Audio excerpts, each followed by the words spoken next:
Hey everyone, welcome back to the Colonie Pit, your favorite podcast where we catch up with our friends and alumni from Colony Central. And here on this second episode, it's our special edition 50th birthday for our co-host Rex Carrano. So again, happy birthday. And with us in studio is the great Chuck Dukes, who joined on to help me wish and celebrate Pat's birthday here. So we just started off in Burnt Hills, where Rex told us grew up in Niskayuna, Schenectady, Bellevue Hospital, and then spent most of his youth in Burnt Hills.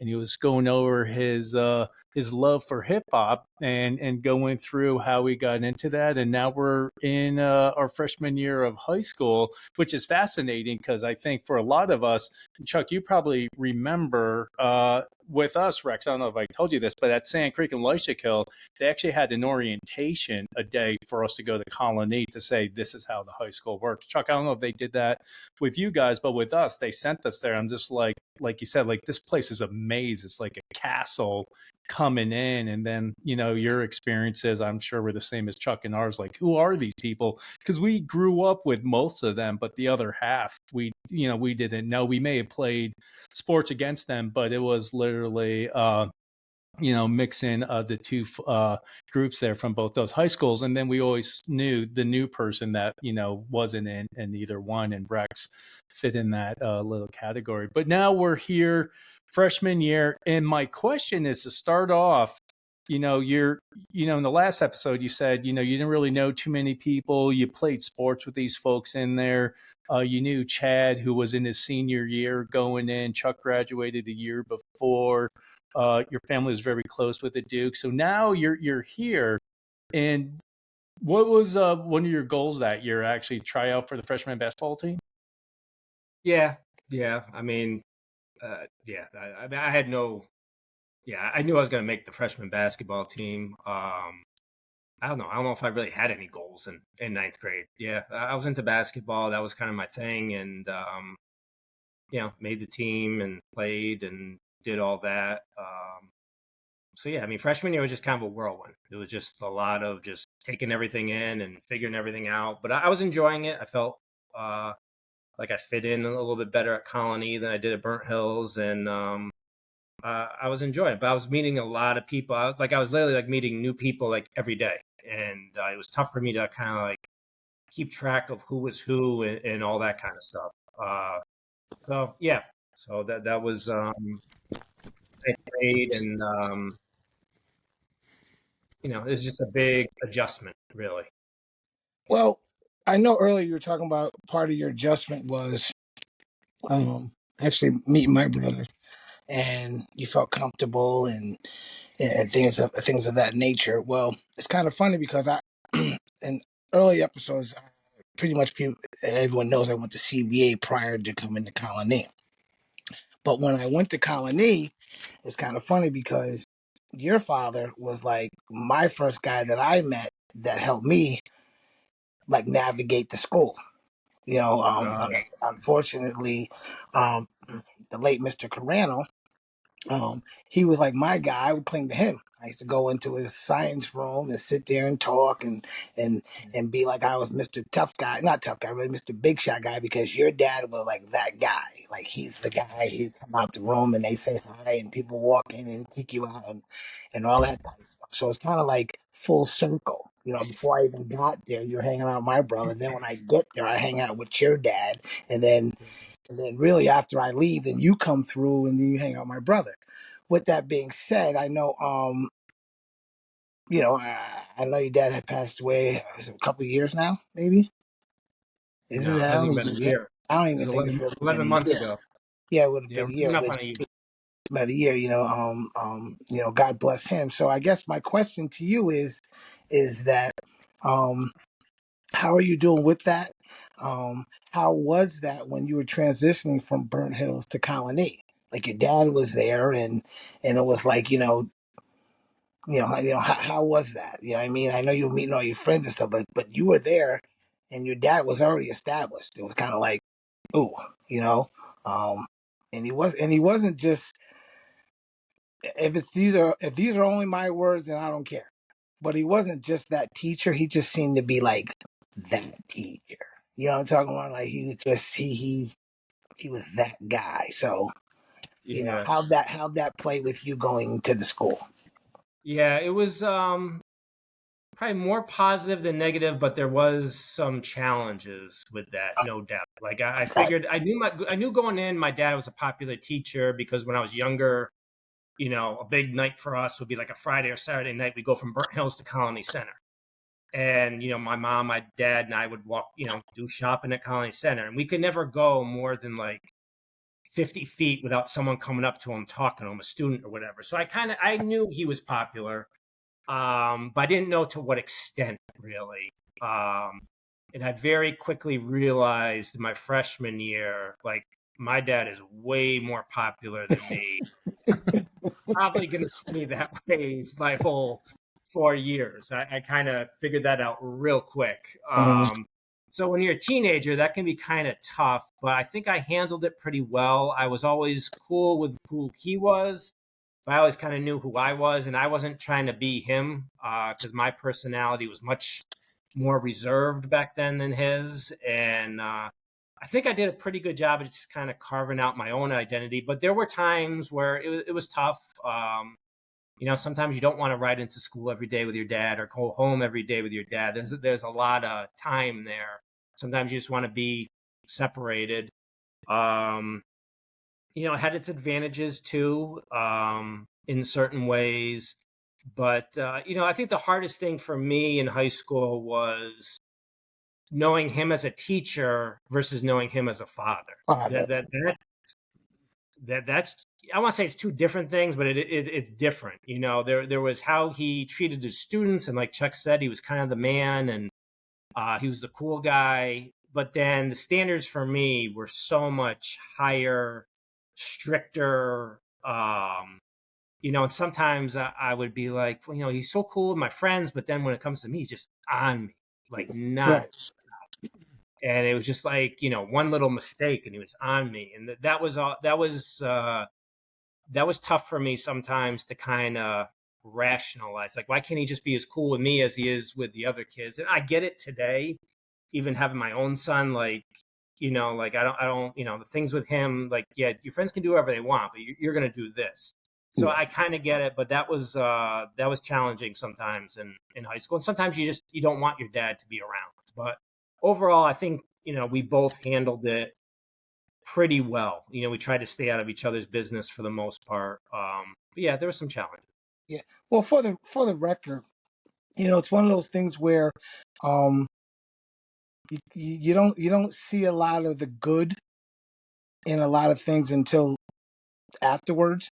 Yeah. You know what I mean? But I will say this though, yeah, as much as he may have pushed you, and I've been around for some of that, I can contest to that, is that he also pushed us. And maybe not in the same type of way as his son, but he definitely, he not to use the word stern, but he was honest. He's polite. He kept it, as we say, keep it real, kept it 100. And I think because of that, we might not have known this now. We can talk about it now, but not knowing it then, excuse me, is that's probably why a lot of people like him. That's why he was what it was, because he clearly tell you, like, shut up, you're wrong, you're right, you did well, you did good, so what? Leave the room. You know what I mean? Like, we're not gonna hear it. So, those traits of your dad definitely pushed on with a lot of the students, and that's why we say what we say. Yeah. You may not have seen it, but I saw it. yeah, Yeah.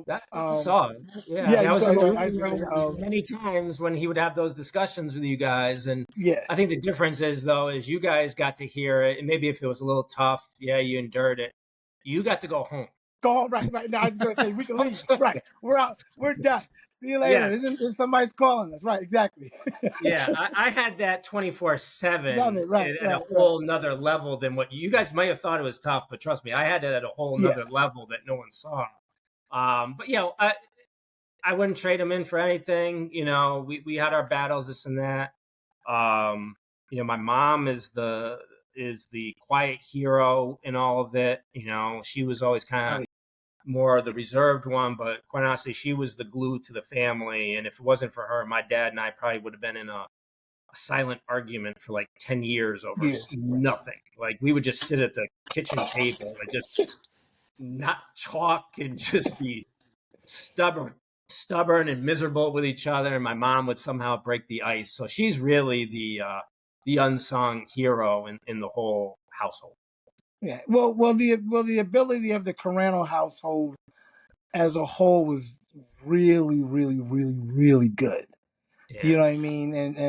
And like you said, yeah, you're the son, and they're supposed to do whatever, but for what he brought to the community was unmeasurable. You know what I mean? And a lot of times,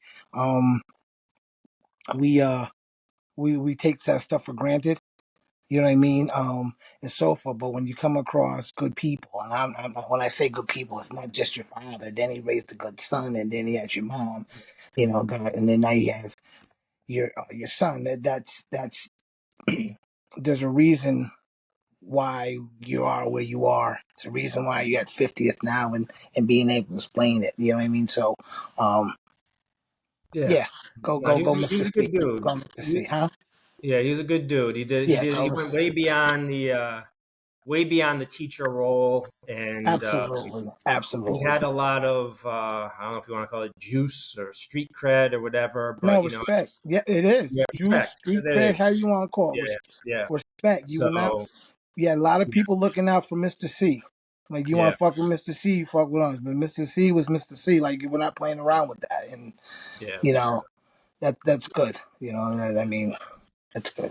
I don't know Yeah. what you might have Yeah, I was got. gonna say, if you think about in that school, like how many teachers were there, and if you ask anybody now, name like your top three teachers that made an impact on your life. Your dad's up there. I remember, I think it was my junior year. I got a science class with him. I was like, oh, this is gonna be great. Knew of him, and then we get in there, and it's kind of not Dr. Jekyll, Mr. Hyde. Like he's really great, but also at the same time Oh too, it's yeah, no nonsense. Like no, I forgot someone was talking, and he went boom. I was like, I was like, oh right. wow. But he told you, and Chuck, he said it like one, he kind of treated you like this parent that you didn't realize you had. Because a lot of those kids in there, I think the people that he talked to, he actually changed their lives because they actually told you, like you said, the honest truth. Like, you need to focus on this. Like your sports aren't going to go in there. And I remember one time we were talking and we're with a couple other people, and he mentioned Chuck saying, like, Chuck Dukes is like less than 1%. Like, to be there, like, you need to focus on your academics. You need to do this. Like, can you get there? Maybe. Most likely it's not going to happen. And again, too, when you're there and you hear that, it's the truth. But he also, made it positive, saying, like, look, you're good. You're just, whatever. Like, everyone, when we played football, we all thought we're going to end up in the NFL. And he would have that really blunt conversation with us, saying most likely it's not going to happen. Focus on your academics, and was something that was always great. But I always remembered going to his class actually brought a smile to my face because actually, you're going to have fun while you're in there. Where the rest, I mean, I couldn't even tell you. If you told me name 10 teachers, I don't know if I could even tell you 10 teachers in high school. You But if ain't you said, lying. hey, pick three, I could. I could tell you three right now. I don't even. I could tell you three. That's a shame. Damn. we know, Chuck. It's okay. Listen, I went to some classes. Yes, I did. Uh, some Okay. some is the key word there. You went to some classes. Yeah, I went to some classes. Yeah, No, but listen, senior but the lounge fun. doesn't count, by the way. No, But it doesn't. But the funny thing is, you didn't walk by his door unless it was shut. Because you'd walk by and it was open. Chuck, come in. Where do you belong? yeah, What he would be like, where are you going? Like, damn well you don't belong down here. Like, there's no food. The cafeteria's yeah, not cooking right now. What are you doing? Yeah, like you had to go by when the door was shut. You couldn't go by when the door was, and he kept it open a lot too. Like, very rarely did he shut his door. no, he didn't shut the door. He Which had is a unique kind of like, style. whoa, huh? Yeah, he had a unique style. You couldn't really. I think it was kind of God given or natural, if you want to call it that. Like today, I don't think he would. He would make it as a teacher. I think there's too much. No, There's too many rules, too much political correctness. He would probably get fired in like the first month. for saying something that someone would, take the wrong way, and Oh, I don't that's true. think he That's would true. make Yeah. it. But yeah, I mean, he helped a lot of kids, and he helped, he helped, I guess, the popular kids, but there was a lot of kids who kind of flew under the radar that I think he helped a lot too, that you would probably never hear of. And I think that was the cool thing with my dad, is he was kind of, how do I want to say it? He was inclusive back then without even thinking of being inclusive. Like before, inclusive was like a trendy word. He was that dude, and I've then we can move on here. But I'll just tell this one quick story. I think I posted about it on Facebook. There was one day where I think I was at basketball practice or playing basketball after school, working out, and it was like 5 o'clock. I was tired. So then after that I went to his classroom so we could go home, and he was in there with one student, and it was pretty obvious to me that whatever help he was giving the student, that part was over, and he was just kind of BSing with this kid, making small talk, and I'm in the back of the class giving the look like, let's go home. I'm tired. I'm hot. I'm thirsty. I want to go home. And he just keeps talking and talking. They're going back and forth, and I'm getting annoyed. Kind of give him the side eye. And I'll never forget when they wrapped up, and he and I are walking out of the school. All he said to me was, there's some kids here who don't have any friends, and they don't have any family life, and I might be the only person that talks to them today. And that's all he said to me.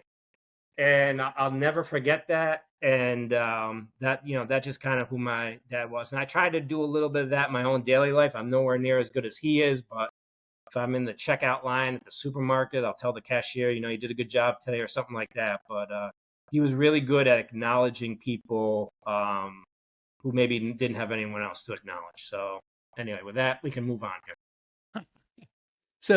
So now freshman year, you go now, obviously, anything significant that happened that you think would be a noteworthy sophomore, junior year, senior years where we're going to get into, but anything sophomore, junior, you said, hey, this is pretty significant that happened that actually, again, changed to where you are today. Anything? Not necessarily. I think all high school, I was just continuing to meet more and more new people, every year. Like John, you and I don't think we met until the end of junior year going into senior year, so here we are 30 plus years later on the show. So it was cool. I was enjoying it. I had a lot of different groups of friends. I had some friends who were like 1 and 2 years older. Then I had friends in my own grade. And then I had some friends a year younger, but I was never really, I wouldn't say, part of any clique or, had like the same group of people I hung out with. I hung out with different pockets of people at different times. So I was pretty quiet though too back then. Like, if anyone knows me, I'm not all that social, but back then I was quiet and kind of reserved, and just trying to figure out what was going on.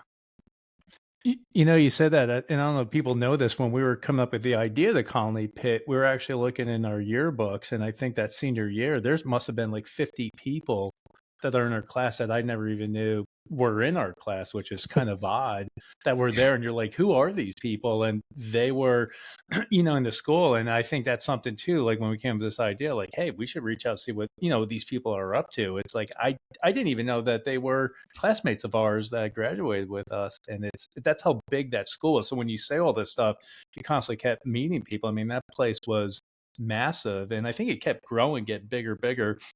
And I think when we graduated, it was like almost close. It wasn't that close to 400, but it was up there with a number of With students the in our class. graduation class? You were. Yeah, I think it was like 376. I was gonna say it was it was close. might have been 400 some change. I mean, who? Yeah. Oh wow. Okay. Yeah. So no, you're. Yeah, and I think that era we went to Colony High was kind of a cool era to go in at the time we did, because we caught a lot of different kind of I don't know if you want to call it eras or stereotypes during that time. Like when we went in, the headbangers were still around. When we came out, we were the hip hop generation. We caught just the end of the headbanger era. You had the preppy kids, you had the hip hop kids, and it was kind of a cool time with like all the different kind of things going on in that early 90s era. So I think that was a pretty cool time to go to high school. Yeah, and actually you said, when you look at that too, like that music scene too, where it starts off in the 70s and 80s, you have the heavy metal music, that's predominantly out there, and then hip hop starts to get in. And then even too, when we started to graduate, now it comes in, I know people get mad at this in Seattle, but now the grunge era comes in where, Right. heavy metal goes away, hip hop's there, then now you have the Nirvana, the Alice in Chains coming up there. So music was changing. Same thing too socially. All these people started to kind of change. Like instead of wearing the long hair, and I just remember this too. Our good friend Bill Mackey. I remember historically Bill had this longest hair, and then our senior year Billy cut it, and I was like, "Who is that kid?" And they're like, "Oh, it's Bill Mackey." I'm like, didn't even recognize him.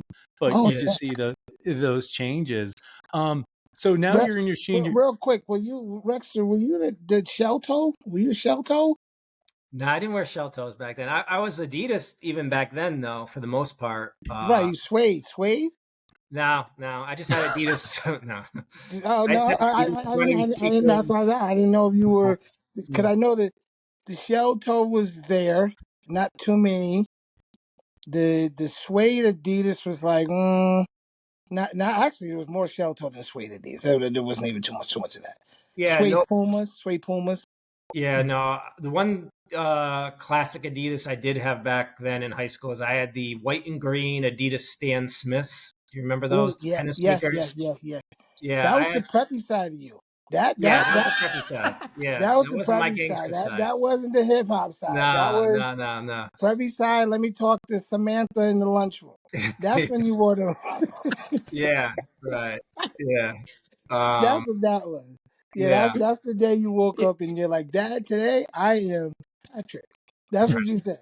You didn't say Rex, yeah. It was, straight white Patrick. That's what yeah. you So, named that day. But let me ask you this. Wasn't that too like that freshman year was big because I think Reebok just came onto the market and LA Gear I think just came yeah. on to the market, Yeah. but obviously the Jordans were always there. But did you ever have a pair of Reeboks? I got to ask.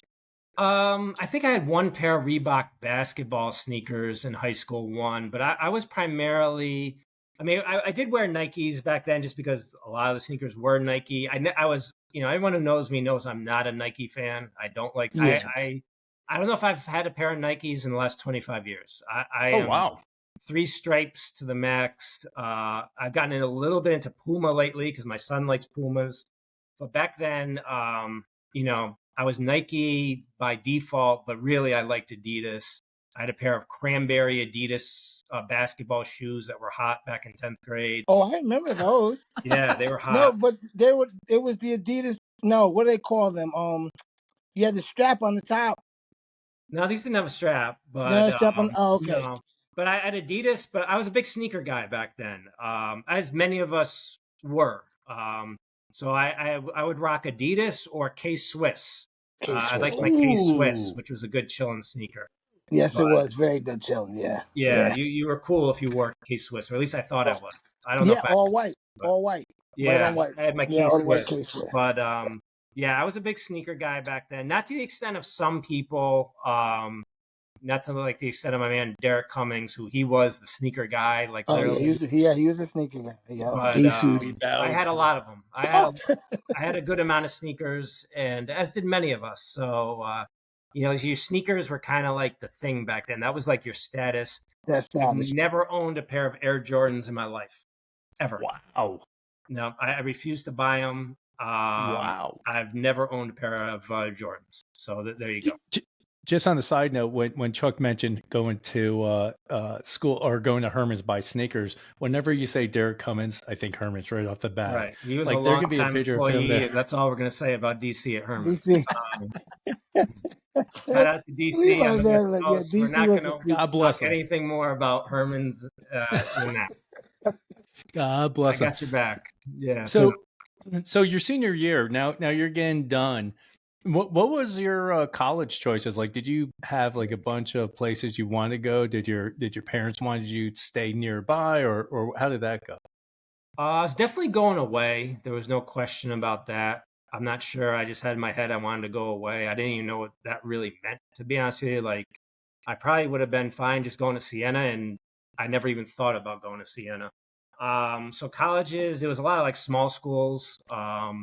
So the three I applied to were Stonehill, Lemoyne, and University of Scranton in Pennsylvania. But Oh, I'd wow. also looked at St. John Fisher in Rochester. We looked at some SUNY schools too, like Cortland, Binghamton, etc. So I ended up choosing Stonehill. I don't really know why I did. I went there. I liked it. It was a very nice campus. It was right down the road from where Chuck went to junior college at Dean Yep. Junior College at the time. I Yep. think that was Franklin, Mass, and Yep. Stonehill was in Easton, Mass. Maybe not even 20 minutes away from each other. Southern Massachusetts, not Boston by any means. Like two different worlds, sleepy little New England towns and stuff. So, I ended up going to Stonehill.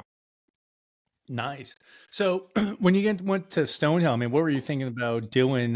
You go in your freshman year. Did you have any plans like saying, "Hey, I'm going to study this because I want to do this job," or was it just like, "Hey, let me figure out what it is I like to do"?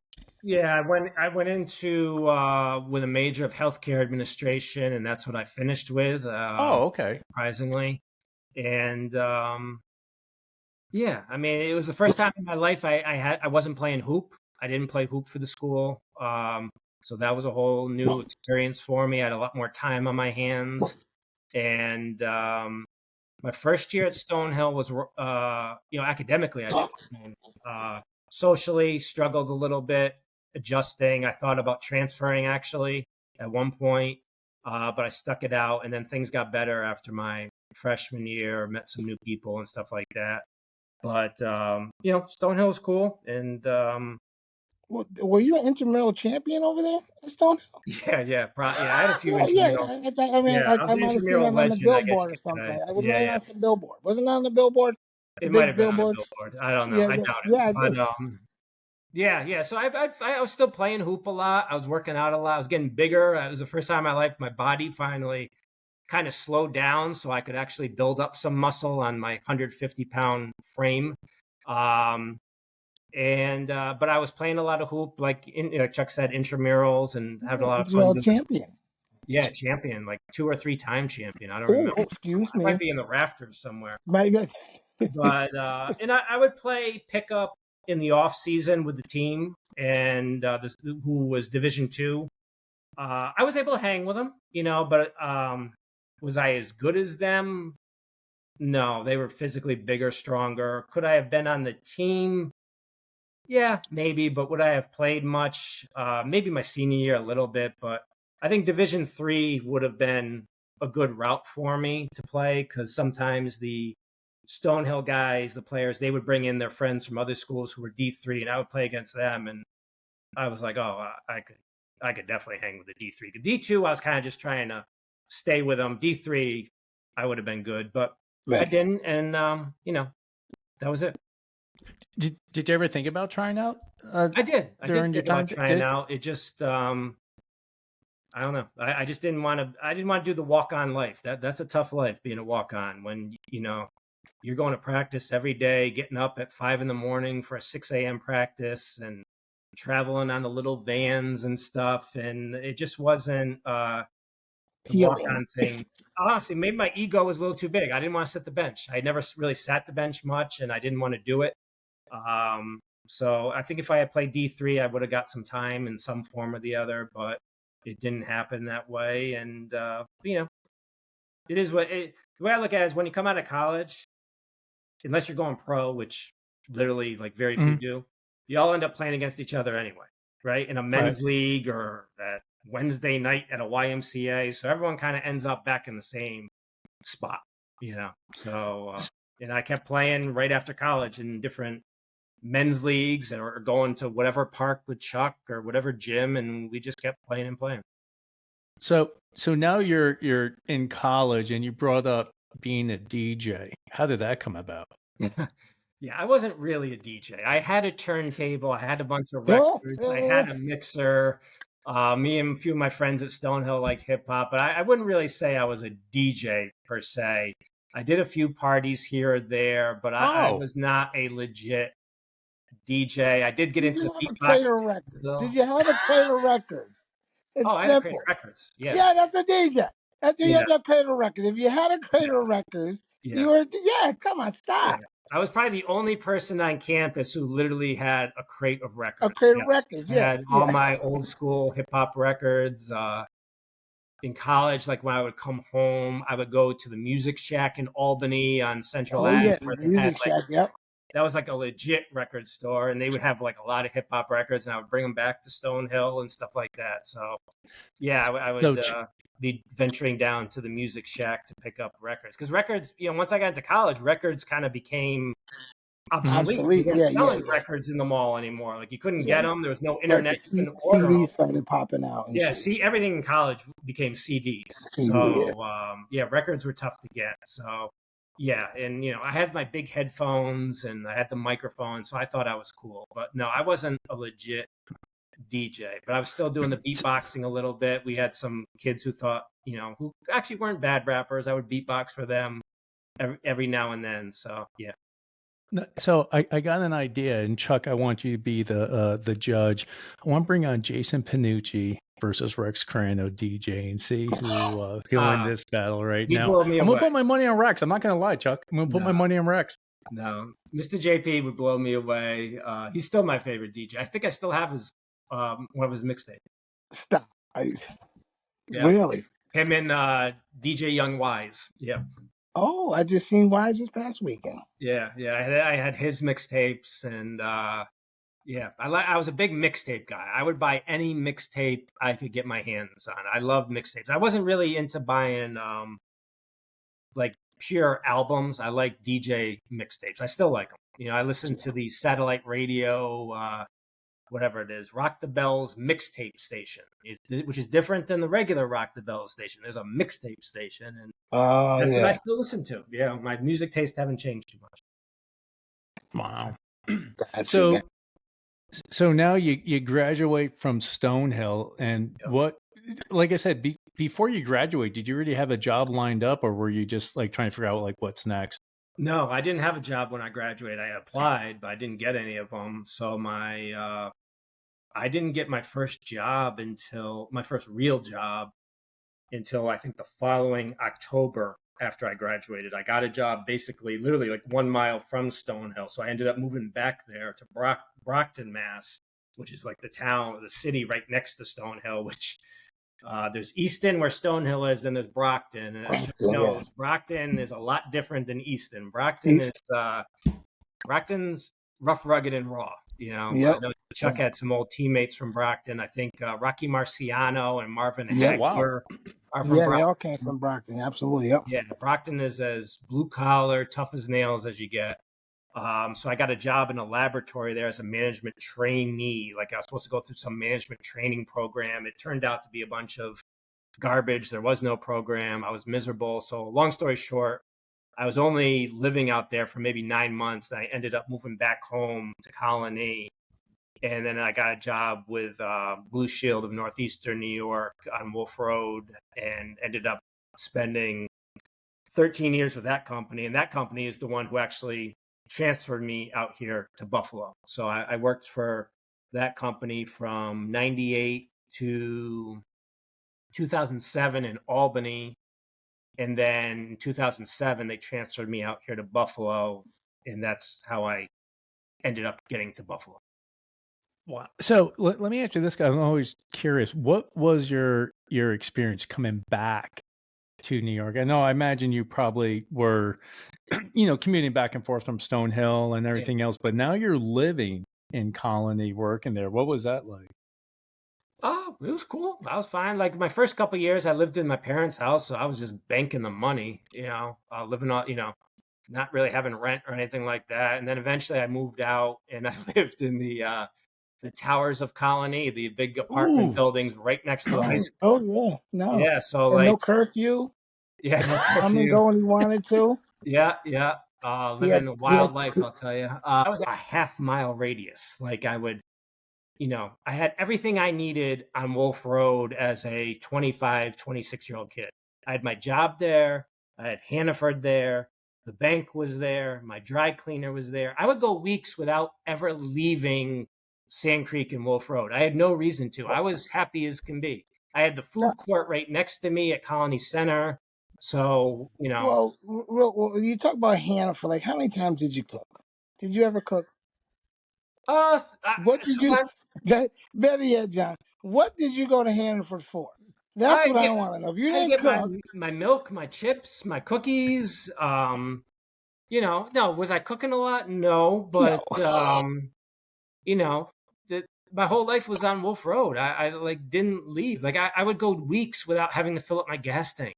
It was wonderful. It's just Yeah. me and all the old people in the Towers of Colonie. Like I was by far the youngest person in there, but it was convenient and it was easy, and I didn't care. It didn't bother me. So my big thing was like if I was watching a game at my apartment, I would like during like a commercial or timeout, I would see if I could get to Colony Center, buy 2 slices of pizza, and see if I Pizza. could get Yeah. back before That's the what I game mean. You started. wasn't cooking nothing. No, Nothing at all.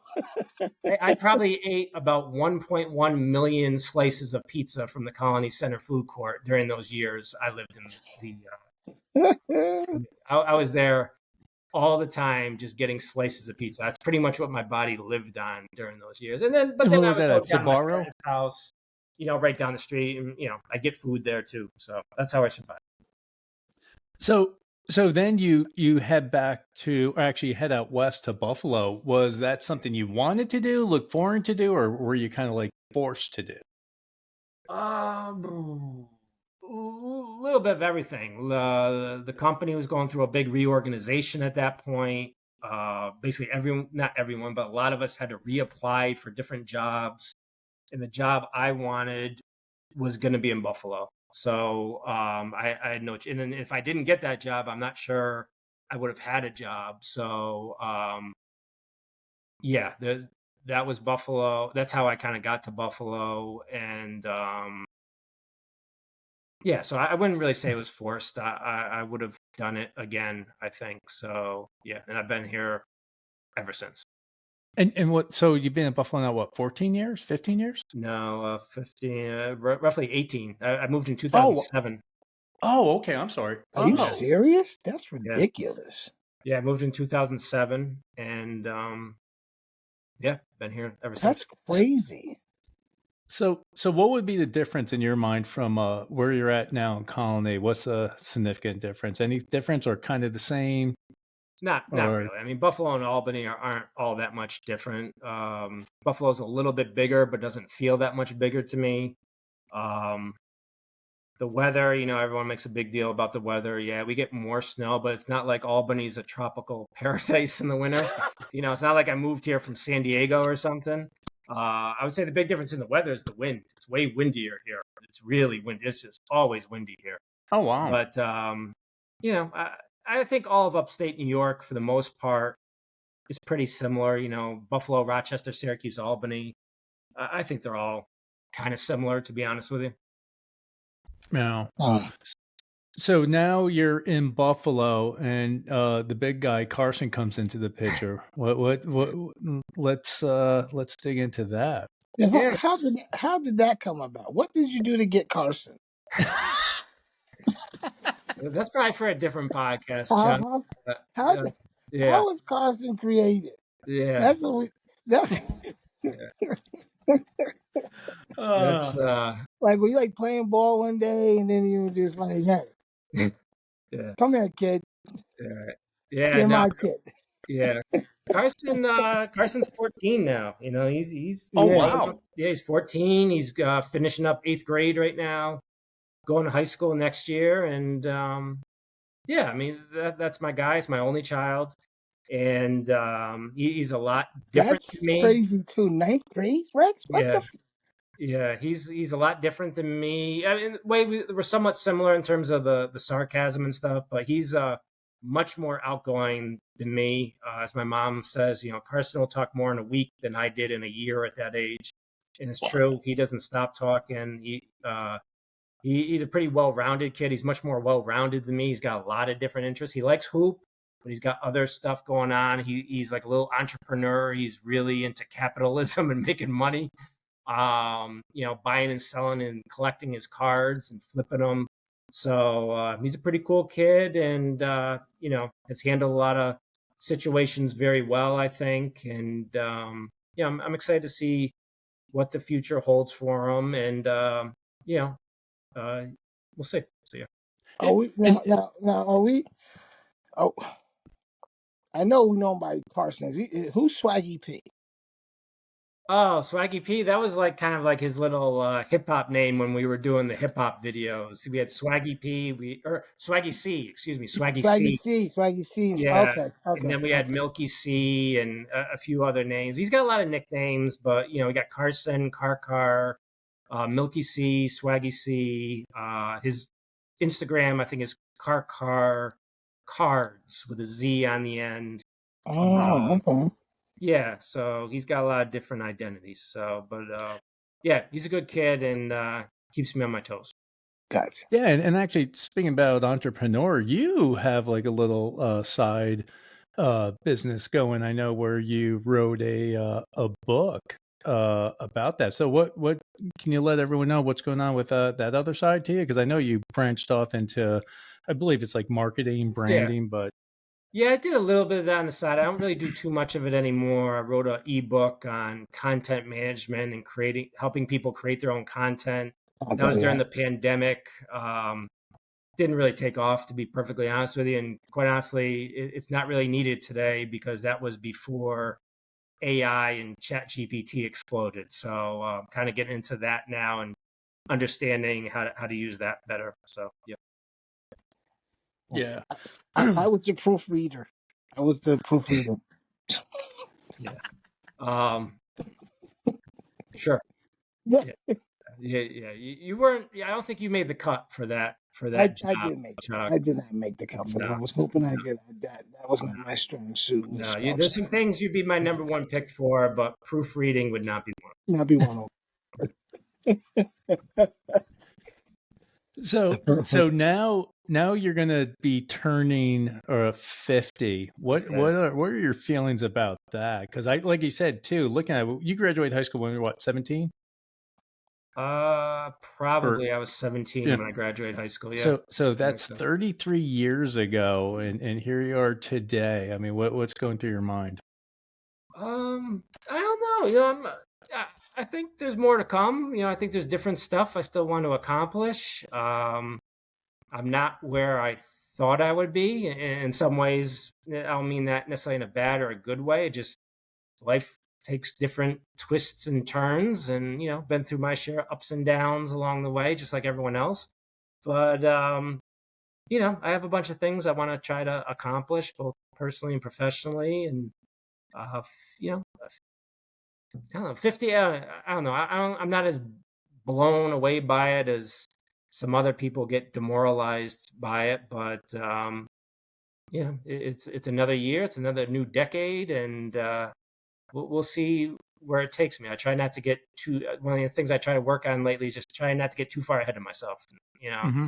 I was a planner most of my life, and just trying to flow with things a little bit better, which is still a challenge, but we'll see what happens. We'll see if in 10 years I'm still in Buffalo or not in Buffalo, or who knows, maybe I'll be back in Colonie. I don't know. So we'll see where I end up.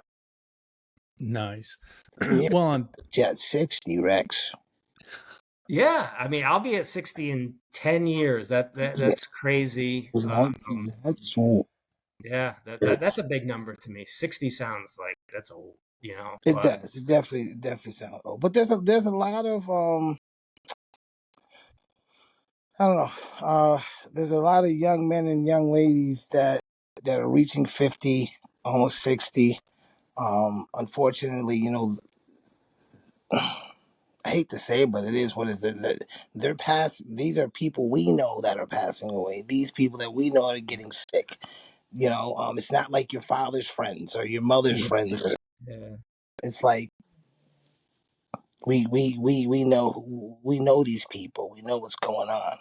And I think doing stuff like this, seeing your face, seeing John's face, and I'm a little older than yourself, not too far, but it's good to hear old stories. When you hear things like this, and it brings back memories, and it shows that um, that that there were good things going on. There's not always negative, let alone Yeah. stuff. And then when you hear a story or two, it may not be your story, meaning our story, but their story is like, oh, I remember that. I remember, like you said, the 90s and the music and the hip hop and the day that you said crazy hair. That's the first thing I remember. Colony was mullets and hairspray, big cans of hairspray. Yeah, yeah, there was a lot of hair back then on the girls' Well, side. yeah, this is nuts. And the guys' side, actually. The Oh headbangers yeah, had all you're their right. hair, but that's what I was saying before, where I think we went through a unique time where, when we went to high school, got there, a lot of people were in tight clothes, and then when we left, people had the jeans hanging off their butt and Right. sagging, and I was never into that. I may have been into the hip hop thing, but I never went. I was never with a kid with the jeans hanging off my butt. My dad would have killed me. But there was definitely a transition period there. And then the hairstyles, even the guys would have different things, carved into their head and stuff like that. So, and then some people, if they could, they had the Gumby or the flat tops, and that was pretty cool back then. Well, you got to give a little I don't know if you want to call it advice, Rex. 50 is not a small number, and you've gone through a lot of stuff, and and right now it's you like you say, you're still working and you have a child, so you've gone through a young man. You've had misfortunes in the household with with your family and friends and stuff, and you survived that. So I guess it's kind of like, what can you say to some of your old classmates, teammates, maybe a little words of encouragement, because a lot of times it falls on deaf ears unless you know someone, Yeah. and when you can put a face to a name and a name to a face, it's a little bit more homely. What do they call it? Homely? Is that right?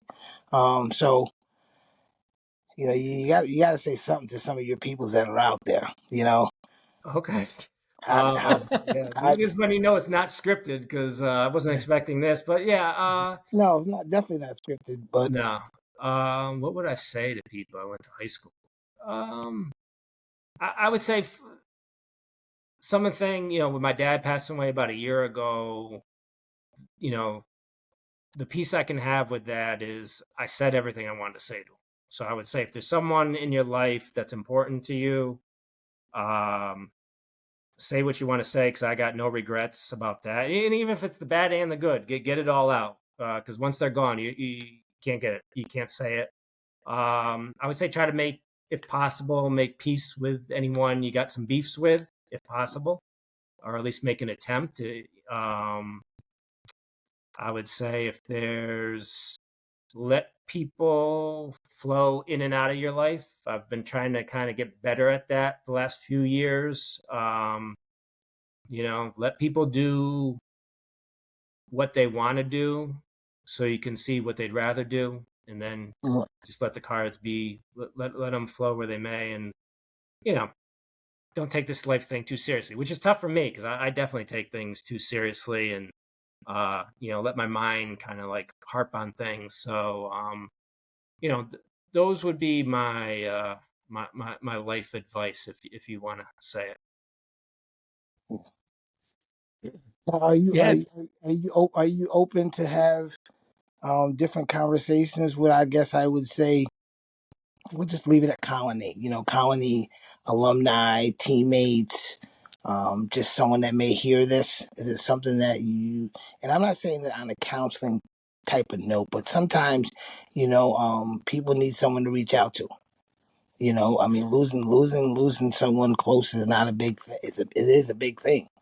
You understand what I'm saying? They may know you through a friend of a friend of a friend, and you don't know where this podcast is going and so forth. So, I don't know if it's something that you is there something that's out there like online, or is there a way that people can contact you, or email or text or something like that? Because you know, to piggyback what you just said, um, a lot of us have to reach out, talk to people, ask questions, and stuff like that. So, Yeah. and a lot of times we do get reserved. It just, it is what it is. And because of the phones and because of, all these digital stuff, you very rarely do you get to really talk to somebody. Even you call somebody up and you get the recording of it, and you know what I mean? Stuff like that. So, I hope that is something that you're open to, because you never know. That they may want to just say, hey, I remember him. I want to say hi to him, or so forth like that. So, Yeah, um, man. People call me, text me, message me whenever they want. I mean, I'm open. I don't know if I'd be the person people really want to talk to, but well, everyone goes through. Obviously losing my dad. The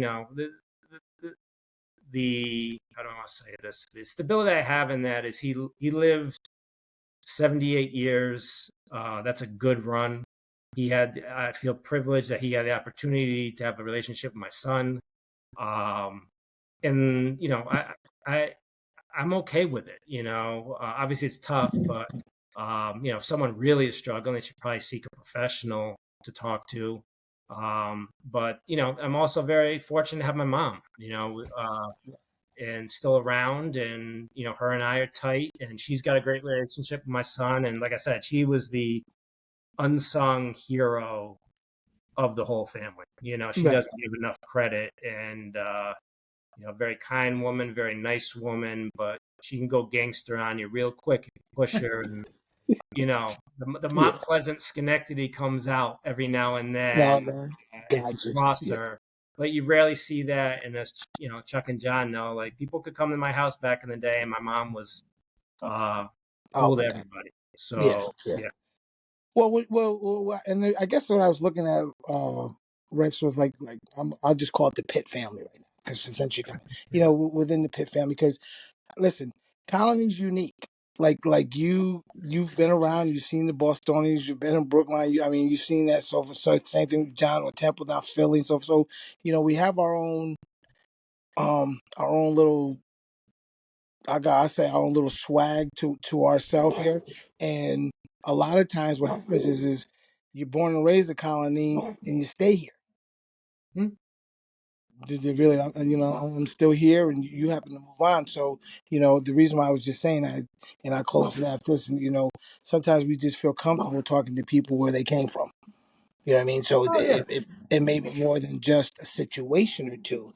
It just may be like, oh man, I remember going to Kurver Kreme. He used to go to Kurver Kreme. oh, What's the spot your dad liked all the time? Ralph. The food spot, Ralph's Ralph. Tavern. Yeah, Like yeah, yeah. that was like it. So the Ralph's Tavern connection. You could just be like so like that. So that's why I was just saying. Sometimes people, it clicks on and they like to talk or hear a voice from where they're from. You know what I mean? And Yeah, yeah, stuff yeah. like No, that. I Yeah. get it. I mean, we're all from Colony, and no matter how far away we get away from it, I think it's always part of us. I think everyone's hometown, no matter where they grew up, it's always a part of you, whether you know it or not. It doesn't leave you. Yeah. And I think social media is cool because it keeps us all connected to some degree. I agree with you. We probably don't have enough verbal conversations as much as we should. Everything's text now or Yeah. comments on Facebook posts. So yeah, it's all good. And actually, we forgot you didn't ask me the Kurver Cream question, John. That this is the first. Oh, The well, curve. now that you We'll have end it it on the there, Kurver Cream question. How yeah. about that? So what would it be? Well, actually, let's go back even one more further. Okay, It's Friday night. You got your car. 5 people need to go into it. Who's going in? to go to Kurver Cream, 5? Yeah, the 5. car. 5. No, just 5 to wherever you actually. You're 5 people are jumping in the car and you're heading to Curver Cream. We'll make Okay, that one me easy. and 5 others. You're saying, right? Even 5 others. Well, Okay. no. Yeah. Okay. The Pontiac Sunbird back in the day definitely couldn't fit 5, but we'll just pretend that we put some in the Was that trunk. gray? Red. Well, I had a gray Grand Am. I had a gray Oh, the great Pontiac gray. Grand Yeah.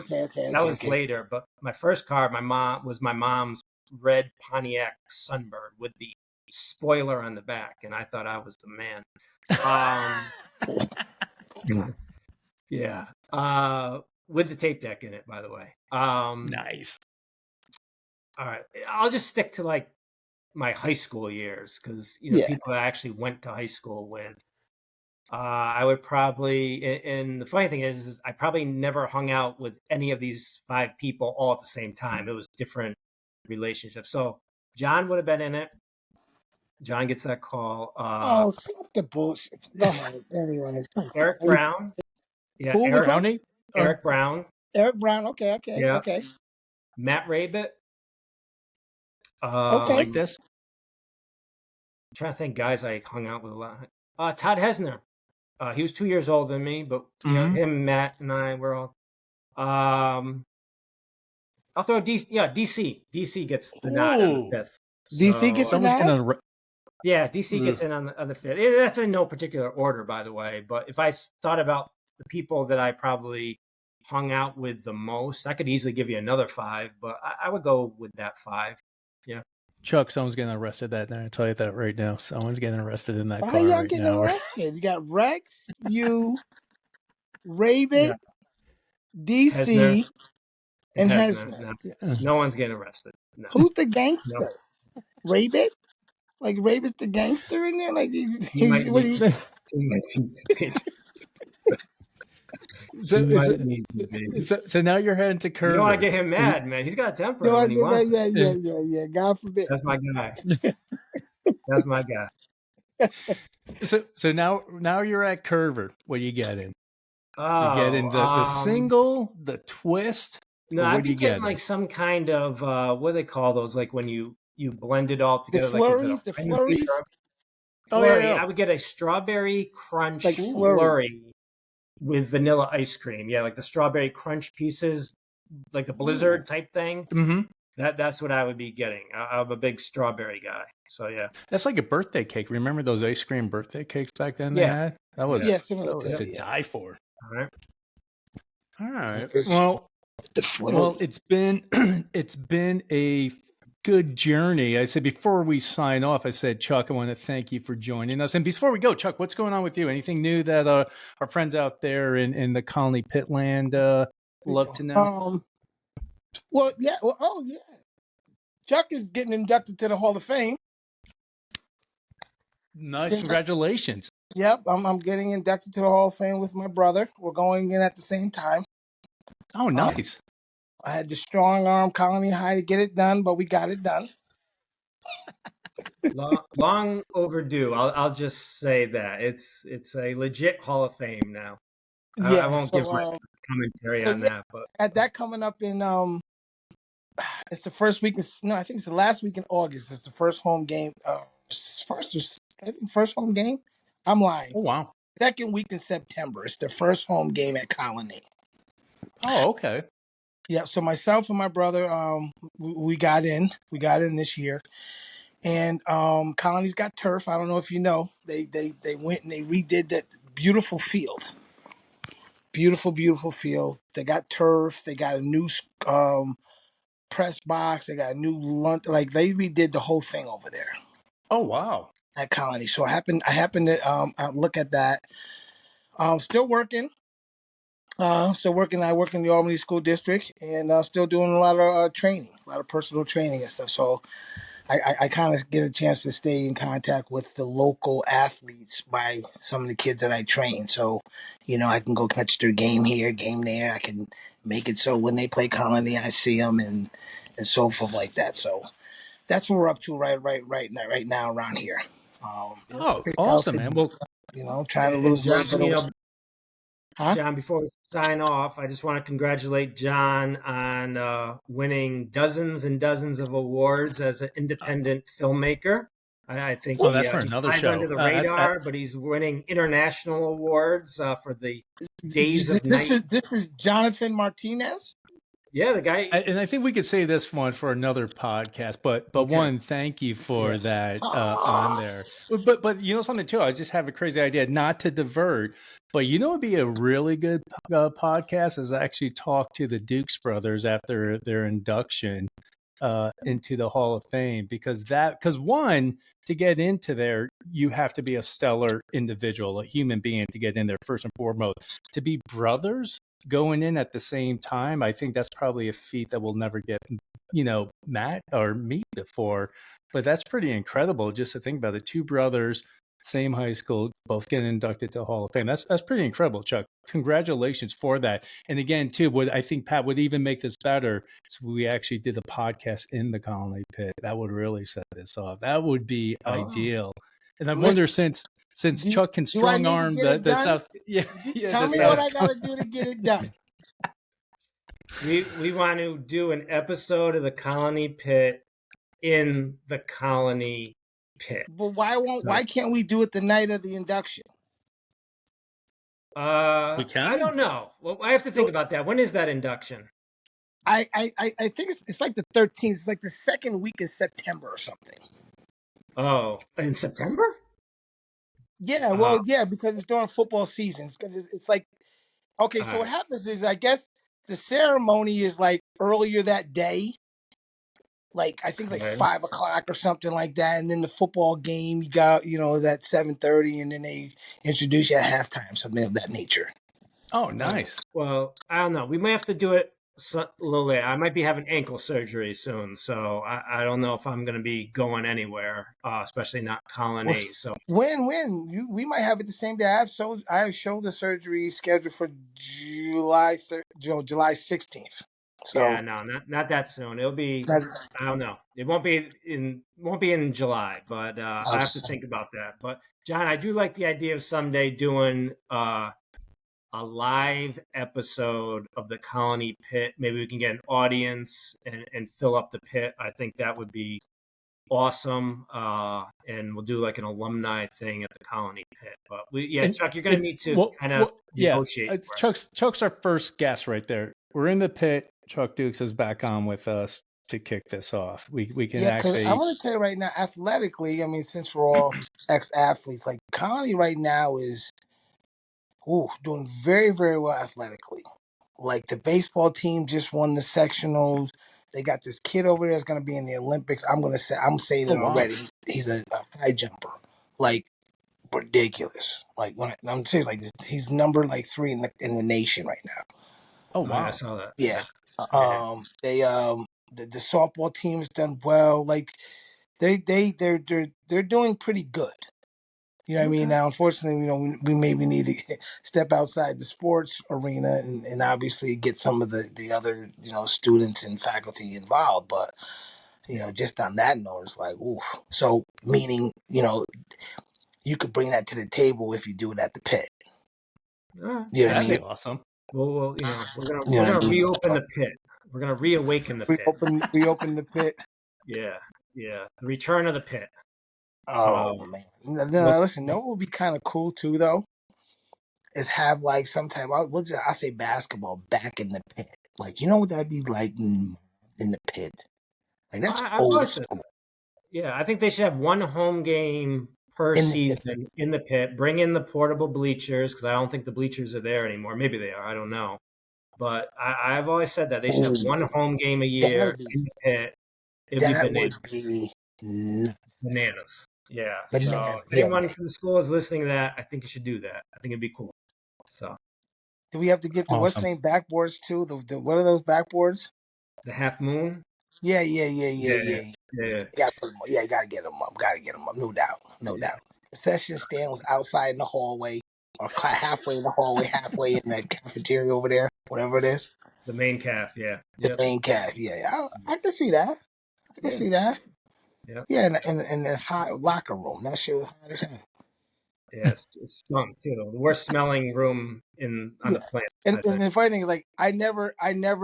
Well, I wasn't there when that was going on, but I remember going to like what was this basketball camp? We had they had a camp in there. We used to have the High Five. It was it was a basketball camp at the pit. Like, it was for Colonie kids a lot. It wasn't a camp. It was the The It was league? the league. The Saturday morning league. Yeah. I Saturday thought morning league. That's yeah, what yeah. it was. Yes. Yeah, that was DG's thing. DG used to run that thing. He'd have his whole grapefruit league and running around like his head cut off. So yeah. Who ran it? He didn't. DG didn't run it, but he was like the ref. He was one of the refs because the high school Oh, team would be okay. the Okay, I refs, got and you. he'd be Yes, sliding yes, all yes. over the floor Floor, and yeah. yelling, Okay, hollering.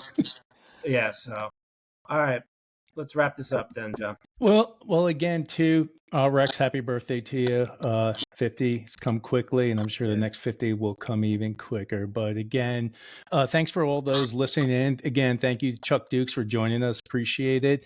And again, for the rest of you, tune in, and we're going to try to crank more of these out. We've been a little bit of a hiatus this year, but we are not trying. So thank you again for listening to Colonie Pit, and we'll see you guys soon. Bye. Happy birthday. Happy birthday. Thank you.